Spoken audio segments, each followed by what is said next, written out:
भास्कर जाधव साहेब.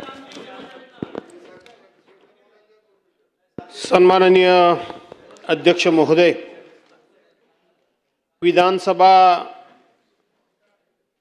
नियम 293 जो आमचा विरोधी पक्षाचा प्रस्ताव आहे त्या प्रस्तावावर मी माझे विचार व्यक्त करण्याकरता उभा आहे. अध्यक्ष महोदय, आमच्या प्रस्तावाची सुरुवातच अशी आहे की राज्यातील विद्यमान सरकार जनतेच्या मूलभूत प्रश्नांवर पूर्णपणे अपयशी ठरले असून विकासाचे दावे केले जात असताना प्रत्यक्षात सर्वसामान्य नागरिकांना रोजच्या जीवनामध्ये गंभीर अडचणींचा सामना करावा लागत असणे, राज्यात महावितरणचा कारभार पूर्णपणे कोलमडला असून ग्रामीण भागात कोणतीही पूर्वकल्पना न देता 8 ते 10 तास अघोषित लोडिंग केलं जाणं, अशा प्रकारचं हे सरकार जनतेला मूलभूत सोयी सुविधा देण्यामध्ये पूर्णपणे अपयशी ठरलंय, अयशस्वी ठरलंय. हा खरा आमचा प्रस्ताव आहे. अध्यक्ष महोदय, याच्यामध्ये लाईट संदर्भामध्ये आम्ही काही उल्लेख केलेला आहे, रस्त्यांच्या संदर्भामध्ये आम्ही काही उल्लेख केलेला आहे. त्या ठिकाणी मीरा भाईंदरमध्ये सत्ताधारी पक्षाकडूनच होत असलेल्या प्रचंड भ्रष्टाचाराबद्दल सुद्धा आम्ही या ठिकाणी उल्लेख केलेला आहे. मुंबई गोवा महामार्ग याच्या संदर्भामध्ये सुद्धा अध्यक्ष महोदय आम्ही या ठिकाणी उल्लेख केलेला आहे. आणि त्याचबरोबर TDR घोटाळा हा कोणकोणत्या शहरामध्ये कसा कसा झाला त्याचा उल्लेख आम्ही स्पष्टपणे प्रस्तावामध्ये केलेला आहे. आणि सरकारकडून त्या संदर्भामध्ये कोणती कारवाई होणार, सरकार आपल्या उत्तरामध्ये या संदर्भामध्ये काय भूमिका घेणार याची आम्हाला जशी उत्सुकता आहे तशीच पद्धतीनं संपूर्ण महाराष्ट्र राज्याला देखील अध्यक्ष महोदय उत्सुकता आहे. अध्यक्ष महोदय, आज कुठलाही मूलभूत जर तुम्ही प्रश्न घेतला, हो ते काय म्हणणार, 3 कॅबिनेट मंत्री आहेत असं म्हणणार. खरं आहे ते. तर आपण जर मूलभूत कुठला जर विषय घेतला तर पाण्याचा प्रश्न घ्या. अध्यक्ष महोदय, पाण्याचा प्रश्न हे 2021च्या दरम्यान जलजीवन मिशन योजना 2021च्या दरम्यान जलजीवन मिशन योजना खूप मोठ्या प्रमाणामध्ये आम्ही काहीतरी करतो आहोत. आणि पहिल्यांदाच केंद्र सरकार राज्य सरकारला ही जलजीवन मिशन योजना ही पहिल्यांदा देशाला स्वातंत्र्य मिळाल्यापासून देते अशा पद्धतीचा आविर्भाव आणि गाजावाजा करण्यात आला.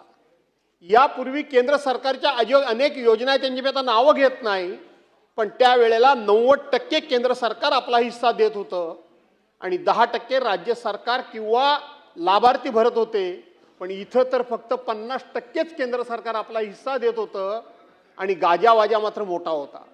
2024ची लोकसभेची निवडणूक झाली आणि केंद्र सरकारनं कळवून टाकलं की आता आम्ही तुम्हाला या पाणी योजनेकरता पैसेच देणार नाही. याच सभागृहामध्ये इथेच राज्याचे माननीय मुख्यमंत्री महोदय उभे होते आणि त्यांना मीच प्रश्न विचारला की मुख्यमंत्री महोदय, राज्यामध्ये ज्या आता योजना सुरू आहेत त्या पूर्ण करण्याकरता आपल्याला किती रुपये खर्च येणार आहे. माननीय मुख्यमंत्री महोदयांनी सांगितलं की त्या योजना पूर्ण करण्याकरता 60,000 कोटी रुपये आपल्याला खर्च येणार आहे. नंतर एकदा सांगितलं की 40,000 कोटी रुपये खर्च येणार आहेत. या 40,000 कोटी किंवा 60,000 कोटीपैकी केंद्र सरकार किती देणार आहे. आता केंद्र सरकार देणार नाही, ते पैसे आपणच उभे करायचे आहेत, अशा प्रकारचं अधिकृत उत्तर या ठिकाणी मिळालं. आज संपूर्ण राज्यामध्ये पाणी योजनेचा पूर्णपणे बोजवारा उडालेला आहे. पाणी योजनेकरता पैसेच नाहीत आणि पाणी योजना पूर्णपणे त्या ठिकाणी आता बंद झालेल्या आहेत. ज्या पाणी योजना ज्या झाल्या त्याला 18%, 20%, 25% वाढीव दरानं ज्यांनी कोणी मान्यता द्यायची ती दिली, त्यांनी आपलं कमिशन खाऊन ते मोकळे झाले. त्या संदर्भातलं कमिशन मात्र प्रत्येकजण घेऊन मोकळा झाला. त्याचबरोबर ज्यांची मार्केटमध्ये 1 कोटी रुपयाचं मटेरियल घेण्याची, विकत घेण्याची पात्रता नाही, अशा लोकांना 200 कोटी रुपयाच्या योजनांची टेंडर दिली गेली. आणि या सभागृहामध्ये यापूर्वी देखील मी पुराव्यानिशी सगळी नावानिशी त्या ठिकाणी उदाहरणं दिलेली आहेत.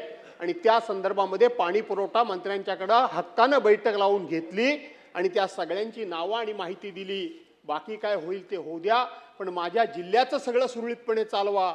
स्वतः माननीय मंत्र्यांनी सांगितलं की आपण स्पेशल स्क्वॉड नेमतोय आणि स्पेशल स्क्वॉड नेमून 100% रत्नागिरी जिल्हा हा संपूर्ण महाराष्ट्रामध्ये पाणी योजनेमध्ये मागे राहिलाय. आपण त्याची चौकशी करू. पण ती बैठक झाली, स्क्वॉड काही गेलं नाही आणि त्याची काही चौकशी झाली नाही. तिसरी गोष्ट रस्ते आज अवस्था काय आहे? आज कालचा पाऊस पडला, हा पाऊस जास्तीत जास्त कोकणामध्ये पडला, इतर भागामध्ये देखील पडला. पण कोकणाचं जर बोलायचं झालं तर कोकणामध्ये आमची जास्तीत जास्त मागणी असते ती बांधकाम विभागाकडे मागणी असते. यापेक्षा काही फार मोठी आमची मागणी नसते, कारण मोठ्या प्रमाणामध्ये कमीत कमी अण्णा 4,500 ते 5,000 मिलीमीटर पाऊस हा कोकणामध्ये पडतो आणि त्यामुळं मोठ्या प्रमाणामध्ये रस्त्याची धूप होते. आम्ही रस्ते मागितले, आपण रस्ते दिलेत नाही. आपण रस्ते दिलेत काही अंशी, ते फक्त आपल्या सत्ताधारी पक्षाच्याच फक्त सदस्यांना दिलेत, बाकीच्यांना दिलेत नाही. अरे तुम्ही राज्यकर्ते आहात, तुम्ही राज्याचे कस्टोडियन आहात. तुम्ही राज्यकर्ते म्हणून सगळ्यांच्याकडे समन्यायाने बघितलं पाहिजे, सर्वांना समान न्याय दिला पाहिजे. एकाच घरामध्ये जर 4 भावंड असतील तर 2 भावंडांना तुम्ही त्या ठिकाणी बदाम, पिस्ता, खारीक खायला देणार आणि दुसऱ्या भावाला साधं अन्न सुद्धा देणार नाही. ते कुटुंब सशक्त कसं असेल? ते कुटुंब सुदृढ कसं असेल? ते कुटुंब बलवान कसं असेल? ते कुटुंब 100% बलवान आहे अशा पद्धतीचा पोकळ दावा करता येईल. परंतु त्यामधली 2 मुलं ही नेहमीच त्या ठिकाणी अशक्त असतील आणि 2 मुलं सशक्त दिसतील. आज तशाच पद्धतीची परिस्थिती आहे. गेल्या 3, 4, 5 वर्षामध्ये एकही पैसा तुम्ही रस्त्याला द्यायला तयार नाही. एकही पैसा द्यायला रस्त्याला तयार नाही. मग ते जिल्हा परिषदेचे रस्ते असतील, ते ग्राम व्हीआर असतील, ते ओडीआर असतील, ते एमडीआर असतील, ते स्टेट रोड असतील, नाहीतर आणखीन कुठला मुंबई गोवा हायवे असेल. मुंबई गोवा हायवे 2011 साली सुरू झाला आणि 2011 सालापासून या सभागृहामध्ये प्रत्येक मंत्र्यानं सांगितलंय की आम्ही डिसेंबर 2012ला करू, 13ला करू, 14ला करू, 15ला करू, 16ला करू. आज 2026 आला, आज त्या रस्त्याचा पूर्ण झाल्याचा पत्ता सुद्धा नाही. तो रस्ता पूर्ण झाला नाही. काय आहे रस्ता? त्यानंतरचे नवीन रस्ते जमीन अक्वायर करून नवीन रस्ते तुम्ही तयार केलेत. कोकणातला मुंबई गोवा हायवे आहे, संपूर्ण महाराष्ट्राला माहिती आहे. हे माझ्या सभागृहाला कळलं पाहिजे की हा मुंबई गोवा हायवे अजिबात नवीन नाही. जो आहे त्या रस्त्याचं फक्त रुंदीकरण आहे, अजिबात नवीन नाही. नवीन काय आहे तर 3 फक्त डायव्हर्जन काढलेली आहेत. एक वडखळला, एक त्या ठिकाणी इंदापूरला, एक माणगावला आणि एक 2.2चा फक्त टनेल हा कशेडी घाटामध्ये. एवढंच फक्त त्या पुऱ्या रस्त्यामध्ये नाविन्य काय असेल ते तेवढंच फक्त आहे. नाहीतर आहे तो रस्ता पूर्णपणे रुंदीकरणाचं काम आहे. आज 2011 ते 2026 हा रस्ता पूर्ण व्हायला तयार नाही. राज्याचे मुख्यमंत्री यंदा माननीय देवेंद्रजी फडणवीस यांनी राज्याचे अर्थमंत्री या नात्यानं या ठिकाणी अर्थसंकल्प सादर केला. माझ्यासारखा सामान्य माणूस, माझ्यासारखा त्या भागातला लोकप्रतिनिधी कान लावून ऐकत होता की माननीय मुख्यमंत्र्यांनी या राज्यामध्ये जवळजवळ 6 ते 7 रस्ते, ज्या रस्त्यांची मागणीच कोणाकडे नाही, शक्तीपीठासारखा रस्ता असलेला रस्ता सुद्धा आणि वेगवेगळे 6 रस्ते हे आम्ही ग्रीनफील्ड रोड करतोय, रस्ते करतोय म्हणून सांगितलं. मी वाट बघत होतो की माझ्या राज्याच्या मुख्यमंत्रींच्या तोंडून कुठेतरी माझ्या मुंबई गोवा रस्त्याचा उल्लेख होईल. कैलासवासी अंतुले साहेब राज्याचे मुख्यमंत्री होते, त्यावेळेला त्यांनी सागरी महामार्ग हातामध्ये त्या ठिकाणी घेतला होता करण्याकरता. आज 1980 ते 2026 आज या गोष्टीला 46 वर्ष झाली. 46 वर्षामध्ये कोकणातला सागरी महामार्ग पूर्ण झाला नाही. मला वाटलं होतं की माझे मुख्यमंत्री साधारणपणे त्या रस्त्याचा उल्लेख करतील. त्यानंतर या राज्याचे माजी मुख्यमंत्री एकनाथराव शिंदे, या एकनाथराव शिंदेनी 2026 साली मी कोकणामधला ग्रीनफील्ड रोड रस्ता तयार करतोय म्हणून गाजावाजा केला, घोषणा केली. 2023 साली त्याला प्रशासकीय मान्यता सुद्धा मिळाली. पण ती प्रशासकीय मान्यता मिळाल्यानंतर त्या संपूर्ण अर्थसंकल्पाच्या भाषणामध्ये त्या रस्त्याचा साधा उल्लेख सुद्धा नाही. कदाचित तो एकनाथराव शिंदेनी जाहीर केला असेल म्हणून उल्लेख झाला नसेल, पण त्याचा उल्लेख झाला नाही. त्याच्या वेदना माझ्यासारख्या लोकप्रतिनिधीच्या मनाला 100% त्या ठिकाणी डोचल्या. माझ्या वेदना मनाला झाल्या. अध्यक्ष महोदय, आज कोकणामध्ये दुसरा कुठलाही जाण्याचा मार्ग नाही. जो मुंबई गोवा हायवे झालाय त्याचा काय परिस्थिती आहे ती जाऊन त्या ठिकाणी भोसत्याच्या घाटामध्ये खेडमध्ये बघा. कोण होते अधिकारी, कसला डीपीआर तयार केला, कसले हे इंजिनियर. सामान्यातला सामान्य माणूस आपला अनुभव ज्या वेळेला शेअर करतो, तो एखादा मुद्दा सुचवतो तर तो एखाद्या इंजिनियरपेक्षा कितीतरी व्यवस्थित असतो, व्यवहारी असतो आणि कृतीमध्ये आणण्यासारखा असतो. पण आमच्या इंजिनियरनी त्या रस्त्याचं वाटोळं लावलंय. त्या ठिकाणी भोसत्याच्या घाटामध्ये 180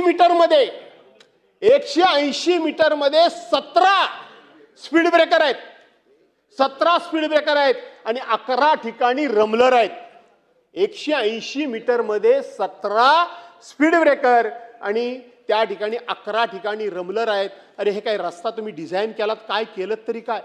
माझ्यासारखा कार्यकर्ता सांगत होता की ज्ञानदीप हायस्कूल आहे, तिथून तुम्ही कट मारला सुरुवात करा आणि अर्ध्या घाटामध्ये या संपूर्ण चढ निघून जाईल. हे मी त्यावेळेला सांगत होतो. कोणीही ऐकलेलं नाही, कोणीही ऐकण्याच्या मनस्थितीत नाही. आज मनाला वाटेल तसा रस्त्याला काडीची लेवल नाही. तिथं फक्त आणि फक्त वडखळचं त्या ठिकाणी बायपास झालाय, वडखळचं फक्त त्या ठिकाणी डायव्हर्जन झालंय. पण आज माणगावमध्ये तुम्ही रोज पेपरला, रोज टीव्हीवर बघत असाल, शनिवार रविवार आला की माणगावमध्ये 3-3, 4-4, 5-5 तास गाड्या कोकणातल्या अडकून पडतात. इथं आमच्या रायगडच्या मंत्री महोदया आहेत, दुसरे आमचे भरत शेट कुठेतरी गेले. कुठे गेले नाही म्हणजे भरत शेट गेले कुठं, हा ते ठरलेलं आहे तुमचं परिषदेत. म्हणून परवा परिषदेमध्ये एकही मंत्री नाही म्हणून सभागृह अडजण करावं लागलं, तेही आम्हाला माहिती आहे. खालच्या असू देत, माझा कोकणातला मंत्री आहे, असू दे, काय हरकत नाही. 180 मीटर अमितजी, 180 मीटर. मी सांगतोय, हे जबाबदारीनं सांगतोय. एवढं ते शार्प कॉर्नर करून ठेवलेलं आहे आणि एवढा उतार करून ठेवलेला आहे. दर महिन्याला 8 दिवसाला 15 दिवसाला तिथं एक तरी ऍक्सिडेंट असेल. उत्तराच्या भाषणामध्ये नसेल तर मी तुम्हाला तासाभरात सगळं शोधून देतो. गेल्या 10 वर्षामध्ये त्या एका स्पॉटला किमान 100 ते 200 ऍक्सिडेंट झाले. किमान 100 ते 200. एक अख्खीच्या अख्खी गाडी खाली गेली, 9 माणसं त्या ठिकाणी मेली. परवांच्या दिवशी एक गाडी अख्खीच्या अख्खी खाली गेली, 5 माणसं त्याच कॉर्नरला मेली. 180 मीटर मध्ये 17 स्पीड ब्रेकर आणि 11 रमलर. तुम्ही माहिती घ्यायला सगळा बांधकाम मंत्र्यांना, तुमच्या खात्याला कोणाला तरी विचारा. मी सांगतोय खरं आहे का खोटं आहे ते. आणि म्हणून अध्यक्ष महोदय, हा रस्ता अजून व्हायला तयार नाही. तो परशुराम घाट काल तुम्ही बघितलं, गॅबियन बंधारा बांधला.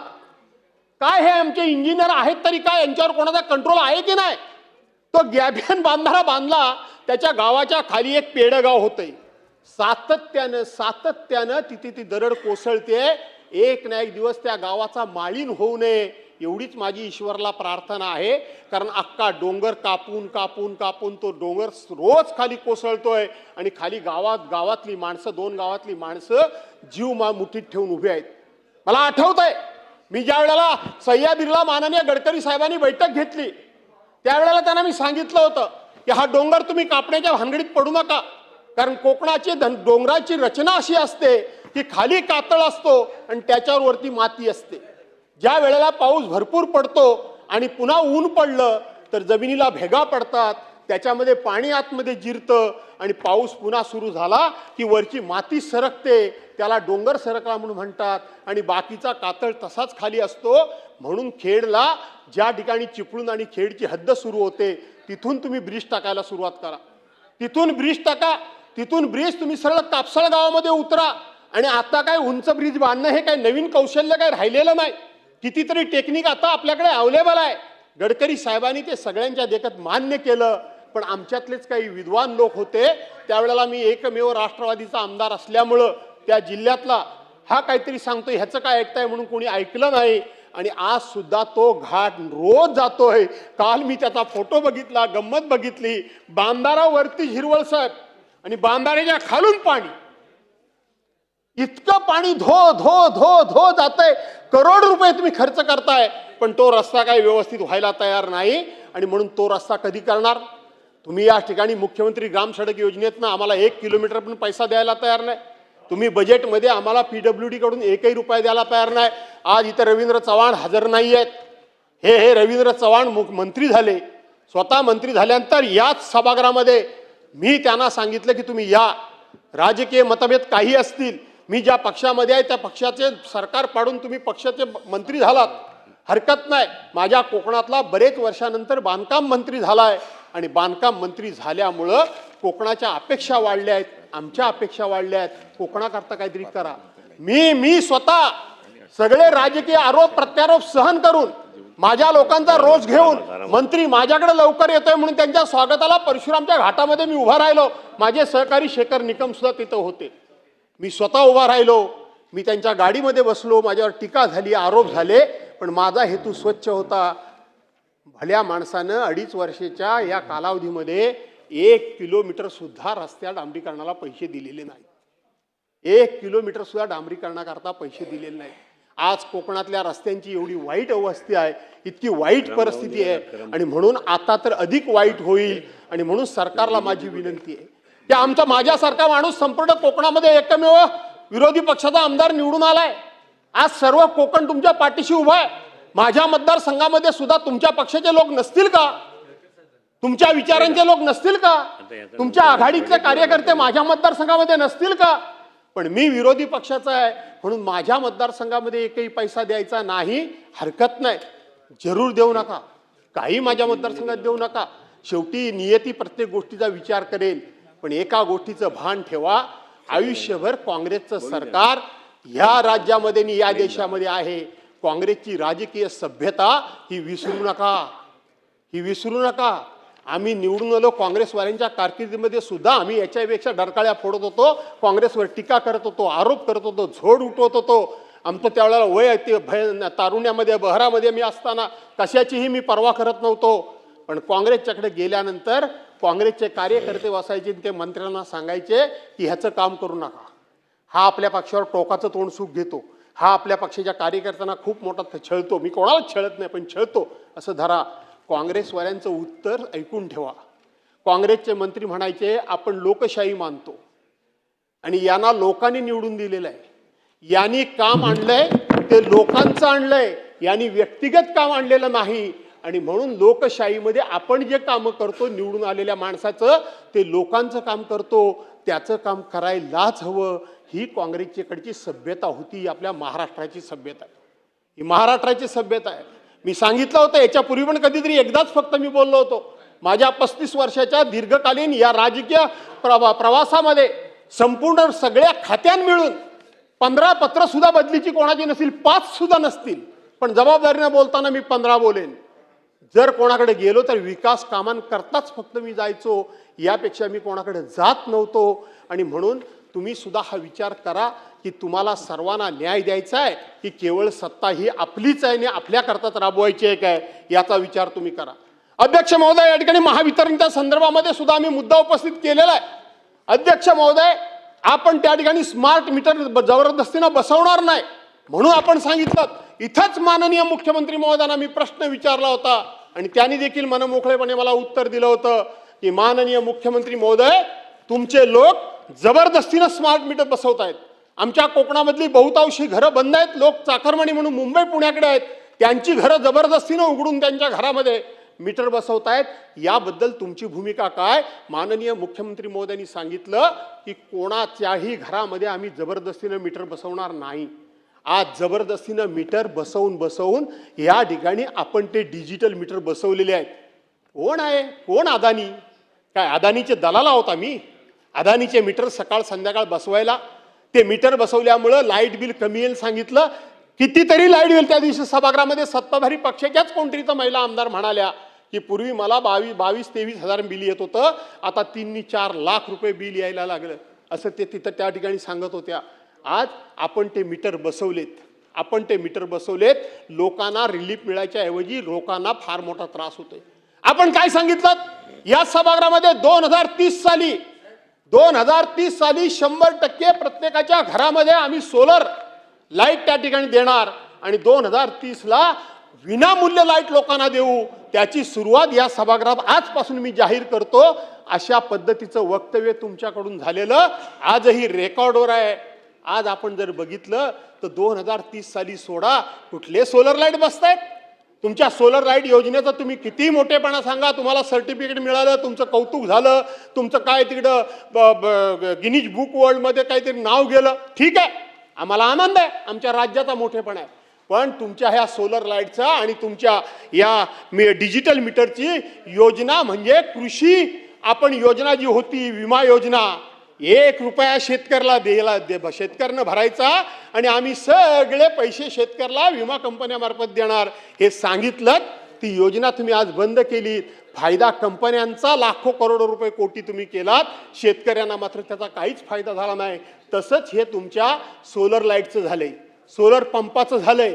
तुम्ही ॲडव्हान्समध्ये पैसे इतके भरून भरून भरून भरून एवढे पैसे लोकांचे गोळा केलेत आणि लोकांना मात्र आता वेळेवर त्या ठिकाणी लाईट मिळत नाही. या मुंबईमध्ये मला आठवतंय, या मुंबईमध्ये एकदा कधीतरी आम्ही पलीकडच्या बाजूला होतो, एकदा मुंबईमध्ये कधीतरी लाईट गेला होता. जितेंद्रजी तुम्हाला आठवतं काय बघा, एकदा मुंबईमध्ये लाईट गेला होता. हे सभागृह अख्खं दणाणून सोडलं होतं लोकांनी. या सभागृहामध्ये विरोधी पक्षानं त्यावेळेला पाकिस्तानशी संबंध जोडण्यापर्यंत आरोप केले होते आणि चौकशी वगैरे नेमली गेली होती. गेले 2-3 महिने मुंबईमध्ये सुद्धा सारखा लाईट जातोय, ग्रामीण भागामध्ये जातोय तो जातोय, पण मुंबईमध्ये सुद्धा सातत्यानं लाईट जातोय. हे तुम्हाला प्रामाणिकपणे कबूल करावं लागेल. न पेक्षा मुंबईमध्ये कधीही लाईट जात नव्हता, विद्युत प्रवाह खंडित होत नव्हता. आता सकाळ संध्याकाळ मुंबईमध्ये कधीही लाईट जातो. आता कुठे गेलं पाकिस्तान? आता कुठे गेल्या चौकशा? आता काय झालं? का जातोय लाईट? आपण अदानीला सगळ्या गोष्टी दिल्या. टाटाचं पॉवर हाऊस चालू आहे की नाही मला माहित नाही, कारण मुंबईला टाटा लाईट त्या ठिकाणी पुरवत होती आणि म्हणून तोपर्यंत सगळं व्यवस्थितपणे चाललं होतं. आता काय झालं त्याचा विचार तुम्ही सर्वांनी केला पाहिजे. राज्यामध्ये रोजगाराचा प्रश्न तसाच आहे, महिला अत्याचाराचा प्रश्न तसाच आहे, तरुणांची तर भवितव्य तुम्ही सगळे अंधारातच त्या ठिकाणी घालत. रोज तुम्ही पेपर फुटतायत, तुमचे रोज पेपर फुटतायत, रोज पेपर फुटी तुमची सुरू आहे. इकडे ढगफुटी सुरू आहे, इकडे पक्ष फुटाफुटीची सुरू आहे आणि तिकडे तुम्ही पेपर फुटायचं काम चालू आहे. राज्यामध्ये संशय निर्माण झालाय, राज्यामध्ये संशय निर्माण झालाय. हे पेपर नेहमी कसे फुटतात? ही पेपर तपासणारी यंत्रणा, पेपर त्या ठिकाणी काढणारी यंत्रणा आणि त्याचबरोबर आपण प्रत्येक भरती करता प्रायव्हेट एजन्सी नेमलेली आहे. ही प्रायव्हेट एजन्सी काही ठराविक लोकांना फायदे करून देण्याकरता तर हा उद्योग करत नाही ना, हा उद्योग करत नाही ना. गोरगरिबांच्या पोरांना शेवटी न्याय मिळणार नाही, आपल्यालाच फक्त हा या ठिकाणी फायदा व्हावा याच्याकरता म्हणून आपण कुठे हा उल्लेख करत नाही ना. याचा विचार करा. शेतकरी आत्महत्या असतील तेच आहे त्या ठिकाणी, अघोषित लोड शेडिंग आहे तेच आहे त्या ठिकाणी अध्यक्ष महोदय. आणि म्हणून मी या ठिकाणी पुन्हा एकदा आपल्या सर्वांना इथं विनंती करतो की आपण हे स्मार्ट मीटरच्या बाबतीत काय नेमकी भूमिका घेणार आहात त्याचा सुद्धा आपण सर्वांनी उल्लेख करण्याची गरज आहे. आमचा मुंबई गोव्याच्या रस्त्याबरोबरच या ठिकाणी आपण शेतकऱ्यांना आता जर पाऊस आला काय करावं मोठा प्रश्न आहे. एक तर शेतकऱ्यांना दुबार पीक पेरणी आपल्या कोकणामध्ये आहेच नाही, मार्गच नाही आहे का मॅडम? अजिबात करता येत नाही. मुळामध्ये पहिली पेरणी ज्यांनी झाली, पहिला पाऊस पडला त्यांनी पेरणी झाली, त्यांनी थोडंफार त्या ठिकाणी रोप उगवलं. आम्ही त्या ठिकाणी आमचा माझ्यासारख्याचं ठीक आहे की आमच्याकडे टँकर आहे, आमच्याकडे बाजूला पाणी आहे, आमच्याकडे पंप आहेत, आम्ही पाणी आणून ते रोप तयार केलं, इथं रोप तयार केलं. आता इथलं अधिवेशन संपलं की आम्ही आमची लावणी करू. पण ज्यांना ही व्यवस्थाच नाही त्यांचं काय? कारण दुबार पेरणी कोकणात करताच येत नाही, त्यांचं काय? त्यांच्याकरता काय करणार आहे गव्हर्नमेंट? उद्या कर्जाचं रिशेड्युलिंग करेल, पण कोकणातले लोक त्या ठिकाणी कर्जच घेत नाही. अध्यक्ष महोदय, कोकणातल्या यंदा फळबागा गेल्या, कोकणातल्या यंदा मच्छीमारी पूर्णपणे संपली. फळबागा मी म्हणतो म्हणून नाही तर कोकण कृषी विद्यापीठानं त्या ठिकाणी सर्टिफिकेट दिलंय की कोकणामध्ये 90 ते 95% फळबागा ह्या पूर्णपणे नाश पावल्या. कृषी विभागानं पण तशाच प्रकारचं सर्टिफिकेट दिलंय. आणि राज्याच्या माननीय मुख्यमंत्री महोदयांनी आमच्या सगळ्या कोकणातल्या लोकांची एक बैठक वरती आपल्याकडं इथंच घेतली. वरती माननीय मुख्यमंत्री महोदयांनी घेतली, सगळ्या पक्षाच्या लोकांना बोलवलं आम्हाला, आम्ही गेलो. आम्ही आपल्या आपापल्या परीने त्या ठिकाणी आमची भूमिका मांडली आणि मुख्यमंत्री आणि आम्ही बरेच वर्ष एकत्र काम केलेलं आहे. पण त्यांनी असं काय तिथं आशा वाढवली आमची, अशी काय आम्हाला वाटलं की आता कधी नव्हे ते कोकणाला भरभरून भरभरून भरभरून मुख्यमंत्री आज आम्हाला देणार आणि आमच्या शेतकऱ्यांना हातभार लावणार. त्यांनी सांगितलं अधिवेशन संपण्याच्या पूर्वी या सभागृहामध्ये मी घोषणा करेन. आणि अध्यक्ष महोदय, आपल्याला आठवत असेल की सभागृह संपण्याच्या शेवटच्या दिवशी माननीय मुख्यमंत्री महोदयांनी घोषणा केली. काय केली? माननीय मुख्यमंत्री महोदयांनी सांगितलं की ज्यांनी विमा उतरलाय त्यांना पैसे मिळतील आणि NDRFच्या निकषाप्रमाणे त्यांना नुकसान भरपाई मिळेल. मग ती मीटिंग लावलेली कशाला? NDRFच्या निकषाप्रमाणे जर सर्वांना भरपाई मिळणार असेल तर 35,000 कोटी रुपये तुम्ही बाकीच्यांना माफ केलेत, त्याचं कौतुकच आम्ही करतो. ते 35,000 कोटी का माफ काय केलेत? मग माझ्या कोकणाला का नाही तुम्ही काहीच द्यायला तयार का? कशा करता? आम्ही कधी कर्ज घेत नाही, आम्ही कधी कर्ज बुडवत नाही, आम्ही कधी कुठली मागणी करत नाही. आमच्या ठराविक मागण्या असतात. एक फळबागा असतात, रस्ते असतात, इमारती असतात, मत्स्य व्यवसाय असतो. आणि पहिलाच बोला आपण खाली 5-10 मिनिटं. नाही, टोटल 72 लोकांची नाव आहेत आणि भास्करराव आता जवळजवळ एक मिनिट ऐका ना, असं नाही. 25 मिनिटे भास्कररावांचं बोलणं झालं आहे, त्यांनी बोलावं. टोटल ठीक आहे, 5-10 मिनिटं बोलतो आणि पाचच्यांना नंबर मिळत नाही, मग म्हणून ते ओरडतात. ठीक आहे अध्यक्ष महोदय, 5-10 मिनिटं बोलतो आणि थांबतो. आणि म्हणून अध्यक्ष महोदय, त्या ठिकाणी आम्हाला पर्यटन असेल, मत्स्य व्यवसाय असेल, याच्याकरता काही मिळत नाही. NDRFच्या निकषाप्रमाणे आम्हाला जे काय हेक्टरी 22,000 रुपये द्यायचे जे काय मुख्यमंत्र्यांनी कबूल केले, शासकीय नियमानुसार एका हेक्टरमध्ये 127 कलमं लावली जातात, 125 कलमं लावली जातात, हापूस आंबे लावले जातात. प्रत्येकाच्या वाट्याला पर कलम 187 रुपये फक्त आले. किती? कोण कशाला मारायला तुमच्याकडे अर्ज करेल? कोण कशाला तुमच्याकडे मागणी करेल? त्याची फवारणी किती आहे, त्याची साफसफाई किती आहे, त्याची छाटणी किती होते, त्याचं काय काय त्या ठिकाणी बाळंपणं करावी लागतात. बाळंपण याचा अर्थ काय काय मेहनत करावी लागते, मशागत म्हणून म्हटलं मशागत करावी लागते. अध्यक्ष महोदय, हे आपल्याला माहिती आहे. वर्षाचे 12 महिने, महिन्याचे 30 दिवस, त्याला कोणी मदत केली नाही. अध्यक्ष महोदय, मच्छीमारांच्या बाबतीत सुद्धा हीच परिस्थिती आहे. फार कठीण परिस्थिती झालेली आहे. सातत्याने यंदा आधीमध्ये पाऊस पडत होता, वातावरण बदलत होतं आणि म्हणून ते सुद्धा पूर्णपणे अडचणीत आले. अध्यक्ष महोदय, इथं आपण मागच्या वेळेला कोकणाकरता एक प्रस्ताव मांडला होता. आपण सगळ्यांनी त्याच्यामध्ये भाग घेतला. कोकणातले 75 आमदार या सभागृहामध्ये आहेत. मुंबई सुद्धा कोकणामध्ये आहे, ठाणे सुद्धा कोकणामध्ये आहे, पालघर सुद्धा कोकणामध्ये आहे, रायगड, रत्नागिरी आणि सिंधुदुर्ग त्यांनी घेतला होता. त्या विषयावर मी आता फार काय आपल्याला त्या ठिकाणी वेळ काढत नाही अध्यक्ष महोदय. आणि म्हणून अध्यक्ष महोदय, मी इथं खरं सांगायला गेलं तर आज अध्यक्ष महोदय या सभागृहामध्ये एक जी काही चर्चा झाली होती ती म्हणजे ह्याची आपण एक दुसरी गोष्ट अध्यक्ष महोदय, बावनकुळे साहेब कसे काय चुकले मला काही कळत नाही.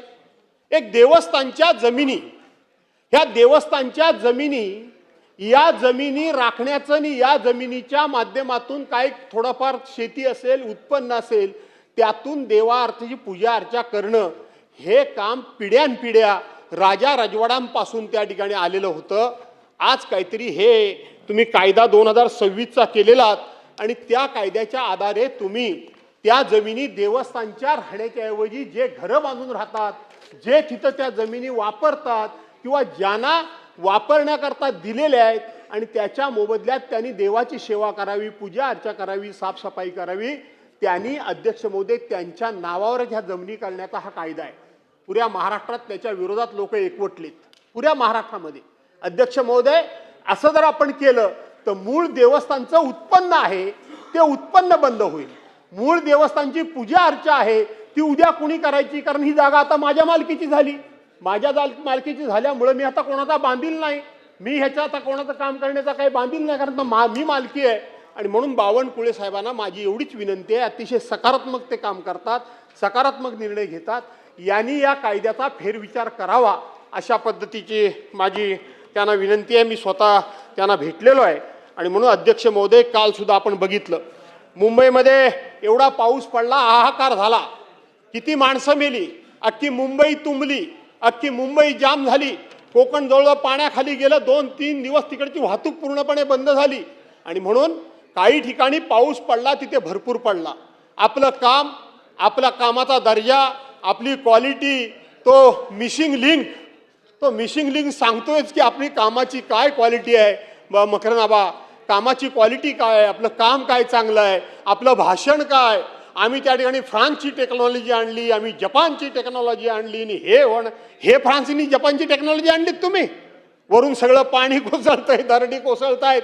आणि म्हणून आता मला असं वाटतं की कुठेतरी आपण सर्वांनी राज्याचा विचार केला पाहिजे. भ्रष्टाचार कमी करून आम्ही ह्या राज्याचे विश्वस्त आहोत, आम्ही या राज्याचे कस्टोडियन आहोत.